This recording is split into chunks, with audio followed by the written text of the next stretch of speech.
हाँ दोस्तों नमस्ते, आप सभी का यथायोग्य अभिवादन।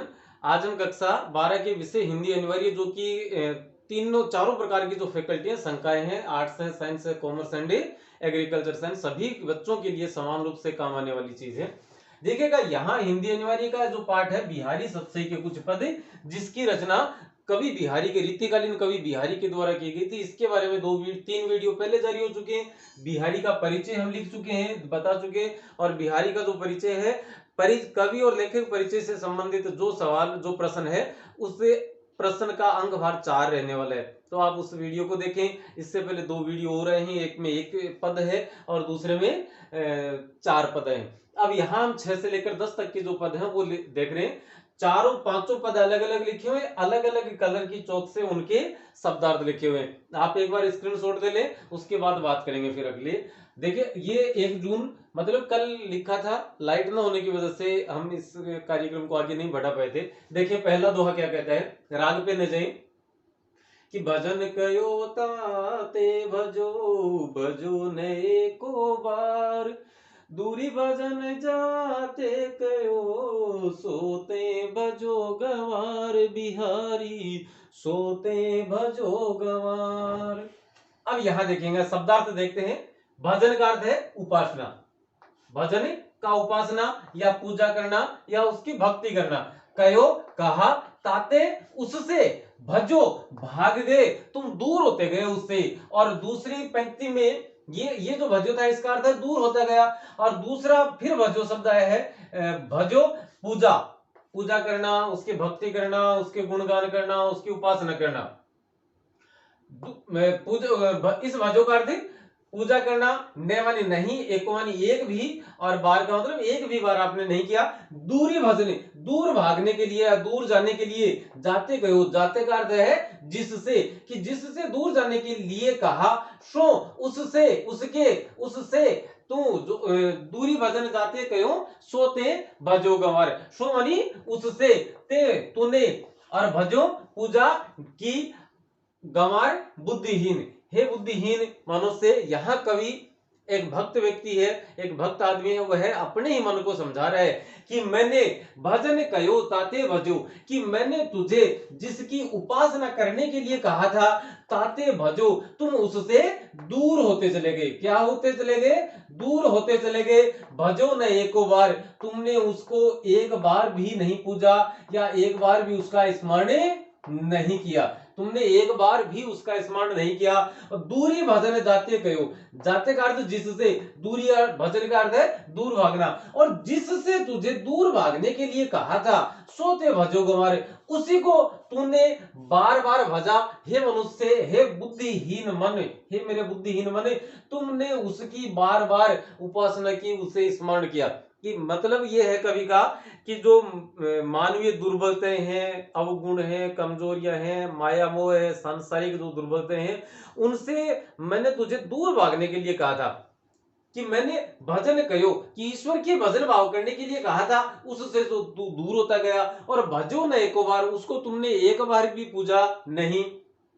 दूरी भजन जाते कहो, और जिस चीज से तुझे दूर भागने के लिए कहा था, सांसारिक मोह माया दुर्बलताओं से, सोते भजो गंवार, और उसको तूने स्मरण किया बार बार। अर्थात तूने अपने स्वभाव, अपने सील, अपने चरित्र के अंदर जो अवगुण थे, उन अवगुणों को बार बार उन्हें दोहराते रहे, और इसलिए तुम्हें ईश्वर की, भगवान की भक्ति नहीं कर पाए। इसलिए करना तुझे यह था, हे बुद्धिहीन मन, हे बुद्धिहीन गंवार के लिए, गंवार शब्द बुद्धिहीन के लिए है, कि हे बुद्धिहीन, तूने जिसको से तुझे दूर भागना था, उसके तो तू नजदीक गया, और जिसके नजदीक जाना था उससे तू दूर भागता गया। यहां देखेंगे अब, एक तो भजन शब्द यहां है, एक यहां है। एक भजो, भजो, भजो, एक ही शब्द जब एक से अधिक बार प्रयुक्त होता है, एक ही वर्तनी एक से अधिक बार प्रयुक्त होती है, और प्रत्येक बार उसका अलग अर्थ निकलता है, तो वहां यमक अलंकार माना जाता है। कनक कनक ते सो गुना। तो यहां भजन, भजन का यहां पर अर्थ क्या था? स्मरण करना। भजो ने, भजन कयो ताते भजो, भजो मतलब भजो का अर्थ क्या लिखा है? दूर भागना। और भजो ने एको बार, तुमने उसको एक बार भी नहीं भजा, भजन नहीं किए, पूजा नहीं की, स्मरण नहीं किया, उपासना नहीं की, आराधना नहीं की। दूरी भजन, यहाँ दूर भागना, इस भजन का अर्थ तो स्मरण था और इसका अर्थ हमने क्या लिखेंगे, भागना। और तुम्हें जिस चीज से दूर भागने के लिए कहा था उसे ही तूने पूजा, उसको तूने स्मरण किया। तो यहाँ देखिए इस भजन का अर्थ स्मरण था, इस भजन का अर्थ भागना, यहाँ भजो का अर्थ दूर भागना, यहाँ भजो का अर्थ पूजा करना। तो एक शब्द एक से अधिक बार प्रयुक्त होता है, वो 2 3 4 कितने भी हो सकते हैं, एक से अधिक बार प्रयुक्त होता है और प्रत्येक बार उसका अर्थ अलग अलग लिया जाता है, ग्रहण किया जाता है, तो वहां कौन सा अलंकार माना जाता है, यमक अलंकार माना जाता है। ठीक है, तो आप इस बात को यहां लिखेंगे। जैसे एक वो था काली घटा का घमंड घटा, अब काली घटा मतलब बादल का, घमंड घटा मतलब वो बरस गई, अब वो थोड़ी शांत हो गई, नहीं पहले तो बहुत ज्यादा उमड़ घुमड़ते हुए आ रही थी। तो यहाँ एक शब्द जब एक से अधिक बार प्रयुक्त होता है तो वहां यमक अलंकार माना जाता है। यमक अलंकार माना गया है। मानवीय विशेष में हम लिखेंगे मानवीय दुर्बलताओं से दूर होने के लिए कहा गया है, भगवत भक्ति के लिए, भगवान की भक्ति के लिए प्रेरित किया गया है। और कवि बिहारी के द्वारा रचित इस दोहे की जो भाषा है वह साहित्यिक ब्रज भाषा प्रयुक्त की गई है। तो इस प्रकार से ये हमारा पहला दोहा पूरा हुआ। दूसरा देखते हैं कि अजो तरो नाही रयो श्रुति सेवत इक रंग, नाक बास बेसरि लयो बसी मुकुतन के संग, बिहारी बसी मुकुतन के संग।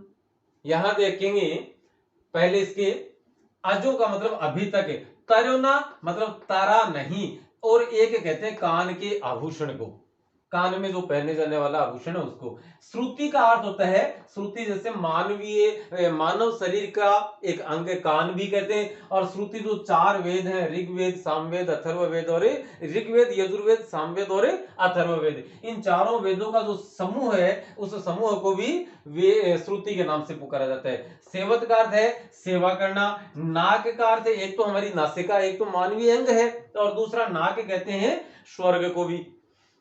बेसरी ये नाग का आभूषण भी है, और बेसरी बिना सिर पैर का, और बिना सिर पैर का कोई यदि मनुष्य हम कहें तो बिना सिर पैर का सीधा अर्थ में तो नहीं हो सकता, वहां हम उसके लक्षणों के आधार पर ग्रहण करेंगे अर्थ। तो वहां होता है कि एक साधारण मनुष्य, या देखिएगा नाग का आभूषण बेसरी, नाग का आभूषण भी और साधारण मनुष्य भी है। बसी का मतलब होता है बसा हुआ है, और मुकुतन का अर्थ होता है मोती, या जो व्यक्ति मुक्त है किससे, सांसारिक मोह माया से, जो व्यक्ति सांसारिक मोह माया से मुक्त हैं उनके साथ। यहां देखें अजो तरोना ही रहो श्रुति सेवते करेंगे, कवि कह रहे हैं कि तुम आज तक तरोना ही रह गए श्रुति सेवत इकरंग।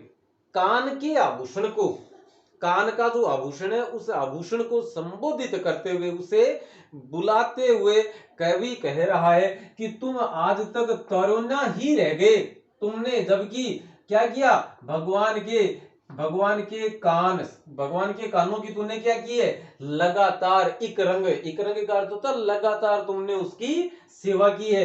नाक बास बेसरी लयो, और ना तुम तो क्या रह गए, तरोना ही रह गए, मतलब कान के आभूषण ही रह गए। और कान के आभूषण का चूंकि वर्तमान में समय में हो सकता है वो लटकने ज्यादा लंबी बना ले तो उसकी कीमत ज्यादा हो जाए, लेकिन कान का जो आभूषण है उसकी कीमत नाक के आभूषण से हमेशा कम मानी गई है। कीमत किस भाव में कम मानी गई है, भाववाचक संजय में, या आप कह सकते हैं भावनात्मक रूप से। आप इसे दूसरे तरीके से कैसे समझें, जैसे 12वीं क्लास के बच्चे हैं, आप समझ सकते हैं आपके पैरों में जो जूते होते हैं, या हमारे बड़े बुजुर्ग हैं उनके पैरों जो जूते पहनते हैं वो जूते कम से कम 1800 1200, और उसके बाद तो कोई आइडिया नहीं है, 4-5 हजार रुपए तक के जूते भी बच्चों को पहनते हुए हम देखते हैं।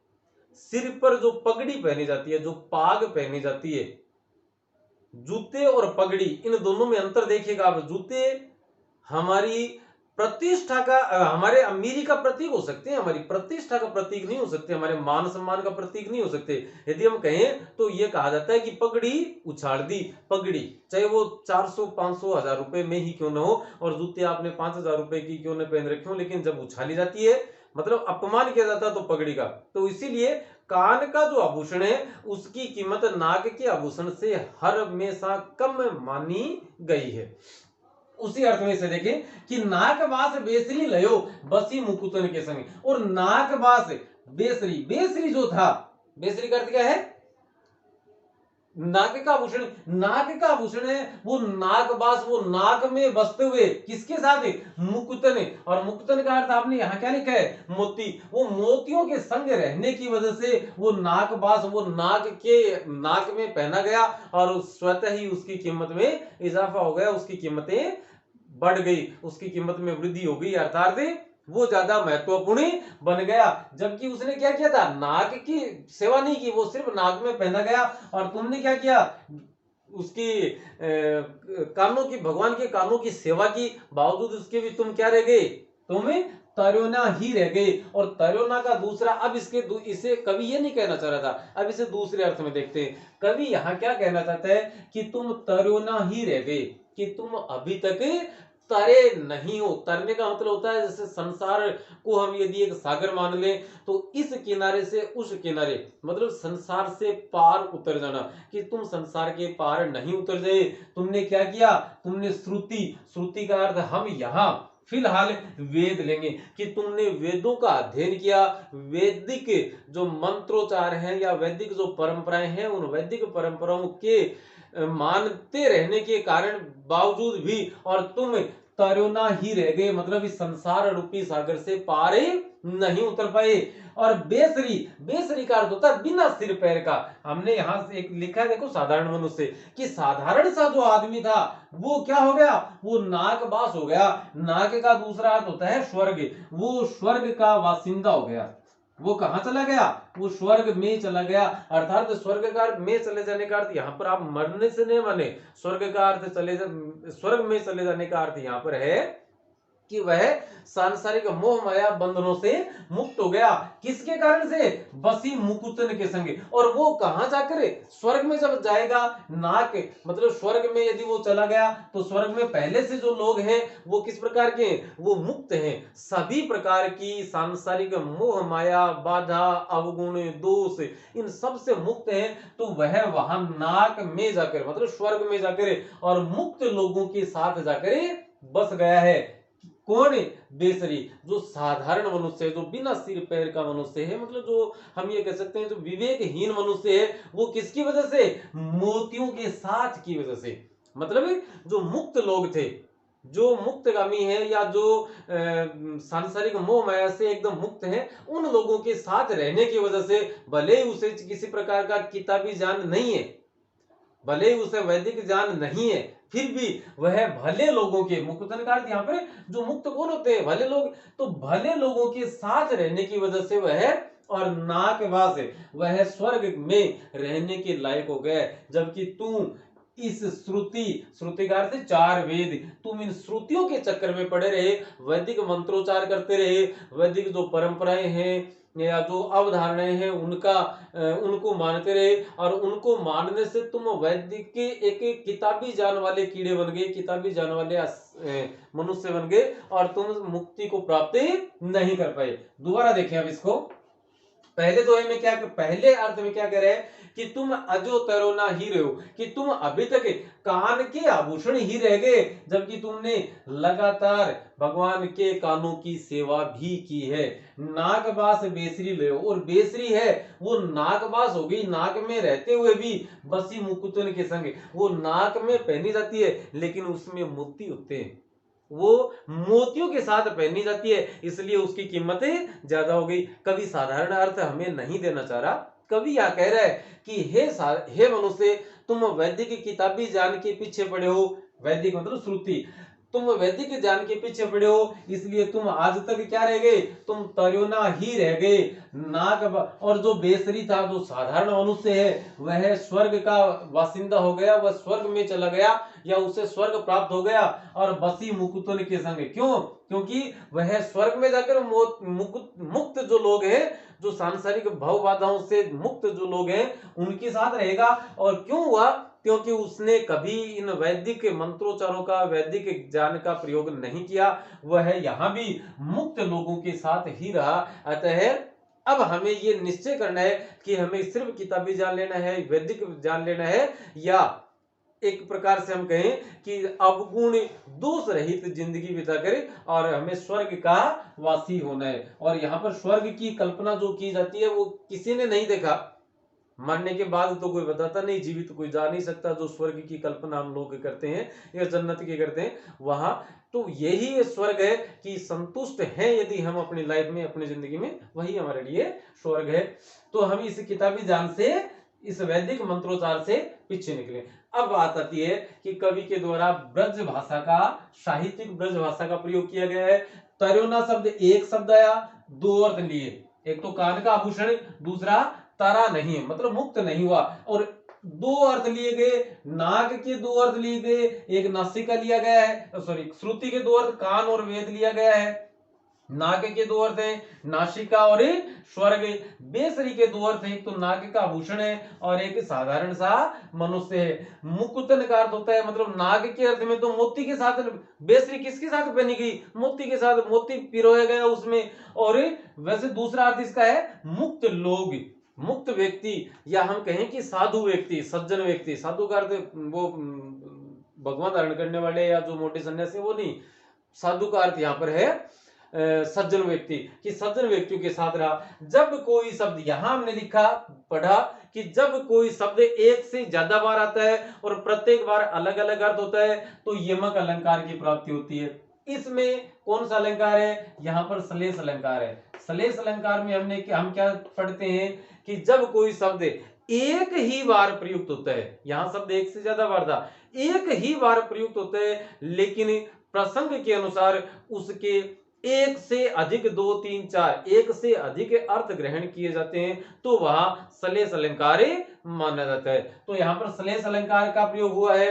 कवि क्या कह रहे हैं, कवि कह रहे हैं कि साधारण मनुष्य भी अच्छी संगति के कारण से, अच्छे लोगों की संगति के कारण से स्वर्ग प्राप्त कर सकते हैं। जरूरी नहीं कि आप वेद पढ़ने से ही स्वर्ग के हकदार बनते हैं, कदापि नहीं। कवि ये कहना चाहता है। यहाँ आगे देखते हैं, ये दो दो है हो गए। आगे यहाँ पर यमक अलंकार और श्लेष अलंकार। आगे कहते हैं सघन कुंज छाया सुखद शीतल सुरभि समीर, मानुवे जातो आजुवे उही जमुना के तीर बिहारी, उही जमुना के तीर। शब्दार्थ देखेंगे। सघन का अर्थ होता है घन और शय मतलब घनी, गंभीर। कुंज का अर्थ होता है उपवन, वाटिका, बगीचा। शीतल का अर्थ होता है शीतल, शीतल का अर्थ क्या है, शीतल या ठंडे। सुरभि का अर्थ है सुगंधित। समीर का अर्थ होता है वायु। मनु का अर्थ होता है मन। यहाँ मनो मनो मनो मनो हूं, जनो जनो जन हूं वाला उत्प्रेक्ष वाला नहीं है। आप कभी इस शब्द को देखने मात्र से और यदि इसमें कह दें कि इसमें उत्प्रेक्ष अलंकार आया, नहीं, अर्थ ग्रहण करने पर क्या निकलता है वो बात है। अजो का अर्थ है आज और जमुना के तीर, तो जमुना का अर्थ होता है यमुना और तीर का अर्थ होता है किनारा। तीर किसे कहते हैं, किनारे को कहते हैं। देखिए क्या कहती है, एक गोपिका है जो दूसरी गोपिका या अपनी सखी को कहती है कि सघन कुंज छाया सुखद शीतल सुरभि समीर, कि हे सखी वो सघन, वो घनी उपवन, वो उनमें घनी छाया, वो सुख देने, सुखद, दे मानी दाता, देने वाला, कि वो सघन, कि वो कुंज की सघन छाया और उस छाया, वो सॉरी कुंज की या उपवन की वह सुखद घनी छाया जिसमें शीतल ठंडी सुगंधित हवा चलती थी। मनुवे जातु अंजोवे, कि आज भी मेरा मन, आज भी मेरा मन बार बार वहीं, उन्हीं का मतलब वहीं जमुना के तीर, उसी जमुना के किनारे पर चला जाता है। क्यों, कृष्ण के साथ जो मैंने समय बिताया था, जो उन उपवनों में जो समय बिताया था, जहां घनी ठंडी सुखद छाया थी, जो शीतल हवा चलती थी, सुगंधित हवा चलती थी, आज भी मेरा मन, जब कभी श्री कृष्ण को स्मरण करते हूं तो मेरा मन उसी जमुना के तीर पर, उसी जमुना के किनारे पर चला जाता है। तो यहाँ कवि एक गोपिका के माध्यम से कह रहे हैं कि कृष्ण के साथ बिताया हुआ जो पल है, जो बिताए हुए जो पल है, वो हमेशा और नायिका या गोपिका को स्मरण होते हैं। यहां देखेंगे विशेष में ब्रजभाषा और सुखद शीतल सुरभि समीर से की आवृत्ति होने की वजह से यहाँ पर अनुप्रास अलंकार की प्राप्ति होती है। कौन सा अलंकार आया है? अनुप्रास अलंकार आया है। आगे देखिए जो चौथा दोहा है कि सोहत ओढ़े पीतपटु श्याम सलोने गाद मनोनील मणि शैल पर आतप परो प्रभात बिहारी आतप परो प्रभात। यहां देखें शब्दार्थ क्या कहते हैं। शोभत का अर्थ होता है सुशोभित होना, सुंदर दिखाई देना। पीत का अर्थ होता है पीले रंग के, पट्टू कहते हैं पट को, और पट मानी होता है वस्त्र। श्याम का अर्थ है कृष्ण, सलोने का अर्थ होता है सुंदर, गात का अर्थ होता है शरीर। इस गात का अर्थ क्या है? हमारा बदन या हमारा शरीर। मनो का अर्थ होता है मानो, नीलमणि मतलब नीले रंग की, शैलवानी होता है चट्टान या पर्वत, आतप का अर्थ होता है सुबह, और प्रभात का अर्थ होता है सवेरा। और ये जो आतप परो प्रभात मतलब सुबह सुबह जब उसके ऊपर जैसे किरण पड़ी हो, किस पर पड़ी हो बाद में बात करते हैं। अब एक बार और देखिएगा कि सुबह सुबह की जब धूप निकलती है, दिन भर में उसकी सूर्य की जो किरणें वो कुछ सफेद रंग की दिखाई देती हैं, लेकिन सुबह सुबह की जो किरणें हैं उनका रंग सुनहरा होता है, वो सोने के रंग जैसी होती है, पीलीमा लिए होती हैं। तो यहां देखिएगा कवि क्या कह रहा है। कवि कह रहा है कि सोहत ओढ़े पीत पटु, कि वो सोहत ओढ़े पीत पटु श्याम सलोने गात, कि श्याम है वो अपने सुंदर शरीर पर पीले रंग के वस्त्र ओढ़े हुए दिखाई दे रहे हैं, दिखाई दृश्यमान हो रहे हैं, या शोभित मतलब सुशोभित हो रहे हैं। कृष्ण ने अपने सुंदर शरीर पर पीले रंग के वस्त्र धारण, ओढ़े का मतलब पहने हुए, धारण किए हुए, धारण करके और बड़े ही सुशोभित हो रहे हैं। कृष्ण का रंग चूंकि हम जानते हैं कि इस प्रकार का बताया जाता है, सांवला रंग उनका बताया जाता है।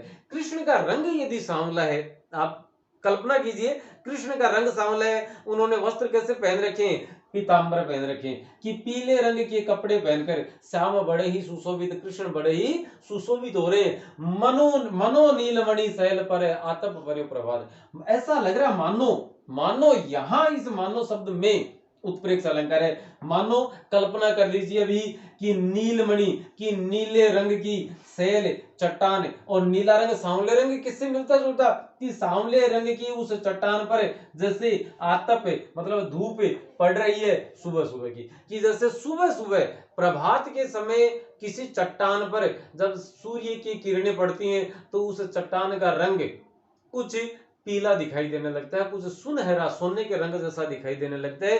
तो कृष्ण के साथ भी यही हो रहा है। जो छोटे से जो बाल कृष्ण हैं, उन्होंने अपने सुंदर से दिखने वाले शरीर पर पीले रंग के वस्त्र धारण कर रखे हैं, और वो इस वेशभूषा में बड़े ही सुंदर सुशोभित हो रहे हैं। ऐसा लगता है मानो जैसे नीले रंग की शैल पर्वत चट्टान, शैल कर दे चट्टान पर जैसे सुबह सुबह की धूप की किरणें पड़ रही हो, सुबह सुबह की सूर्य की किरणें पड़ रही हो, इस प्रकार से उनके शरीर पर, उसके कृष्ण के सांवले रंग के शरीर पर और पीले रंग के वस्त्र सुशोभित हो रहे हैं। वही ब्रज भाषा, लेकिन यहां अलंकार बदल जाएगा, और अलंकार कौन सा हो जाएगा? उत्प्रेक्ष अलंकार माना जाएगा। किसकी वजह से? मनो मानो मनहु, जनो जनो जनहु, ये 6 शब्द आप याद करें। मनो मानो मनहु, जनो जनो जनहु, ये जो 6 शब्द हैं, ये जहां प्रयुक्त होते हैं, जहां प्राप्त होते हैं, वहां उत्प्रेक्ष अलंकार माना जाता है। लेकिन हर जगह नहीं, अनिवार्य शर्त नहीं है, क्योंकि शब्द का अर्थ क्या निकलता है। यहां मनो का अर्थ है मानना, कल्पना करना। आप कल्पना, आप मान लीजिए ऐसा है। यहां मनु का अर्थ है क्या? मन से। तो मन की वजह से, होने की वजह से यहां पर उत्प्रेक्ष अलंकार की प्राप्ति नहीं मानी जा सकती। आगे जो अंतिम या 10वां इस क्लास का जो 10वां अंतिम है, उस दोहे की बात करते हैं कि इही आस अटक्यो रह तू यही आस अटक्यो रहतु अली गुलाब के मूल। वे है फेरी बसंत ऋतु इन डारनू के फूल बिहारी, इन डारनू के फूल। कवि यहाँ कह रहा है कि जिस प्रकार से एक भ्रमर, देखिए पहले सॉरी शब्दार्थ देखते हैं। इन्हीं का मतलब इन्हीं, इसी। आश का मतलब है आशा, अटक्यो का मतलब अटका हुआ, अली का अर्थ है भ्रमर एक भंवरा, मूल का अर्थ होता है जड़, फेरी का अर्थ होता है पुनः, डारणु का अर्थ है डाली पर, और फूल का अर्थ आप मान सकते हैं वही पुष्प, सुमन, कुसुम, प्रसून इत्यादि। देखिए क्या कहते हैं कवि कि एक भ्रमर गुलाब की इही आस अटक्यो रहतु, कि इसी आशा में अटका, अटका रहता है मतलब पड़ा रहता है, रहतु रहता है अली गुलाब के मूल। अली का अर्थ है भ्रमर, कि भ्रमर गुलाब की जड़ों में या गुलाब के पेड़ पर इसी आश में अटका रहता है, उससे चिपटा रहता है, चिपका रहता है कि कभी जब कभी बसंत ऋतु आएगी। वे है फेरी बसंत ऋतु, कि जब कभी पुनः बसंत ऋतु आएगी तो बसंत ऋतु आने पर इन्हीं डालियों पर फिर से पुष्प आच्छादित हो जाएंगे, पुष्प खिल जाएंगे। ये एक इसका साधारण अर्थ था। कवि यहाँ साधारण अर्थ देने के लिए इसने बिहारी सतसई नहीं लिखी थी। कवि कहना क्या चाहता है वो अर्थ अब देखेंगे हम। एक कोई मित्र है जो कुल मिलाकर हम ये कह सकते हैं कि सहयोगी प्रवृत्ति का है, उसका दूसरा एक मित्र है जिसे बारंबार या जिसे अक्सर ही, अमूमन ही, लगभग ही सहायता की जरूरत पड़ती है। तो एक मित्र दूसरे मित्र से सहायता प्राप्त करने जाता है, मांगने जाता है, और दूसरा मित्र तत्काल प्रभाव से उसकी सहायता कर देता है। यहां दो आदमी हैं, यहां हम कल्पना कर रहे हैं कि दो आदमी हैं, ये सहायक प्रवृत्ति का है, ये सहायता देने वाला है और ये सहायता लेने वाला। किसी कारणवश ऐसी कोई आपदाई या ऐसे कई कारण उसकी जिंदगी में उपस्थित हुए कि यह व्यक्ति जो सहायता करने वाला था इस स्थिति में नहीं रहा कि वो अब किसी की मदद कर सके, लेकिन ये जो इसका मित्र है, यह जो इसका मित्र है, यह इसका साथ नहीं छोड़ता है। उसे इस बात की उम्मीद है कि कभी ना कभी तो ये फिर से उसी अपनी जो योग्यता थी उस योग्यता को या यह उसी प्रभाव को प्राप्त कर लेगा। इसी आस में यह इसके साथ ही हमेशा अटका रहता है। और ये आप माने कि दुश्मन जो सॉरी दोस्त कौन है? दोस्त वो नहीं होता जो आपके साथ रहे जब तक आप का टाइम ठीक चल रहा है। दोस्त वह माना जाता है जो बुरे समय में आपका साथ देवे। बिहारी वाली किताब में बिहारी वाले पाठ में, इसी किताब में के बिहारी वाले रहीम वाले पाठ में इससे संबंधित दोहे हैं भी। तो अब आप देखें कि एक गुलाब के और भ्रमर के माध्यम से कवि क्या संदेश देना चाहता है। कवि कह रहे हैं कि यही आस अटक्यो रहतु अली गुलाब के मूल, कि इसी आशा में एक गुलाब, एक भ्रमर अटका रहता है या उससे चिपका रहता है। अली, अली का अर्थ होता है भ्रमर, भ्रमर गुलाब के फूल मूल से या गुलाब के पौधे से या गुलाब की जड़ में वो इसी आशा में चिपका रहता है, अटका रहता है कि फिर से बसंत ऋतु आएगी। अब ये आदमी की जिंदगी में भी ऐसा माना जाता है कि टाइम टाइम की बात है यार, कदे टाइम टाइम की बात है, किसी टाइम में दिन बड़ा तो किसी टाइम में रात। आज दुख है, कल को हम सुख भी प्राप्त करेंगे। हो सकता है आज हम हमारी स्थिति नहीं है कि हम किसी की मदद कर सकें, लेकिन कल को हम फिर से उस स्थिति में आ जाएंगे। तो वे है फेरी बसंत ऋतु, कि बसंत ऋतु फिर से बार बार आएगी, आएगी, और जब बसंत ऋतु फिर से आएगी तो इन्हीं डालियों के फूल, तो इन्हीं डालियों पर फिर से पुष्प लगेंगे, और जब पुष्प लगेंगे तो भ्रमर उनका रसोपान करेगा, उसका रस पान करेगा। अब रस पान करेगा, यहां देखें बात दूसरी, कवि क्या कहना चाहते हैं कि यही आस अटक्यो रहतु अली गुलाब के मूल। यहाँ आप गुलाब किसे माने? आप सहयोग देने वाले प्रवृत्ति की किसी मनुष्य को मान सकते हैं। आप ये मान सकते हैं या कोई अमीर आदमी है या कोई सहयोगी व्यक्ति। अमीर तो बहुत हो सकते हैं, लेकिन सहयोगी व्यक्ति कौन है? सहयोगी प्रवृत्ति का अली ये याचक है। ये कौन है? उसका मित्र है लेकिन याचक है। कि यही आस अटक्यो रहतु अली गुलाब के मूल, कि इसी उम्मीद में, इसी आशा में वह उसके साथ अटका हुआ है। याचक कौन है, किसके साथ है, याचक किसके साथ है, सहयोगी प्रवृत्ति वाले व्यक्ति के साथ है, क्योंकि वह जानता है वे है फेरी बसंत ऋतु। वह जानता है इस बात को कि दोबारा से बसंत ऋतु आएगी, और बसंत ऋतु आती है तो प्रकृति चारों तरफ की जो प्रकृति है वो हरी भरी हो जाती है, उसमें नए पत्ते, कोंपले, मिंजर, या हम कहें कि आम के पेड़ में जो बोर हैं वो लगने शुरू हो जाते हैं। तो फिर से बसंत ऋतु आएगी, अर्थात यह जो गुलाब नामक जो व्यक्ति था, या गुलाब के रूप में जो व्यक्ति है, वह फिर से अपने उस प्रतिष्ठा को प्राप्त करेगा, और जब प्रतिष्ठा को प्राप्त करेगा तो कहीं ना कहीं मुझे उससे सहयोगी मिलता रहेगा। तो इन डारणू के फूल कि इन डारणू का अर्थ यहाँ पर है कि उस व्यक्ति जो प्रतिष्ठा जिसने खो दी थी कुछ दिनों के लिए, या जिसने अपनी स्थिति में थोड़ी उसने कमी महसूस की थी, वह फिर से और अपनी पुरानी स्थिति को प्राप्त कर लेगा। इसी उम्मीद में उसके दोस्त हैं, उसके जो साथी हैं, वो उसके साथ ही बने रहते हैं। तो इस दोहे में कवि किसकी बात कर रहे हैं, सच्चे मित्र की बात कर रहे हैं। ये एक नीतिगत दोहा है। कवि ने यहाँ पर किसी व्यक्ति के सच्चे मित्र की व्यंजना प्रस्तुति की है। यह अलंकार कौन सा है, सॉरी भाषा कौन सी है, ब्रज। रचना का नाम क्या है, बिहारी सतसई। रचनाकार कौन है, बिहारी स्वयं। अब यहाँ आती है बात कि कवि ने सच्चे मित्र की व्यंजना यहाँ प्रस्तुत की है। तो दोस्तों ये क्लास हुई। अब हम 11 से लेकर 15 नंबर तक के जो दोहे हैं उन दो पर चर्चा करेंगे। तब तक के लिए अनुमति दीजिए। नमस्ते, शुक्रिया, धन्यवाद।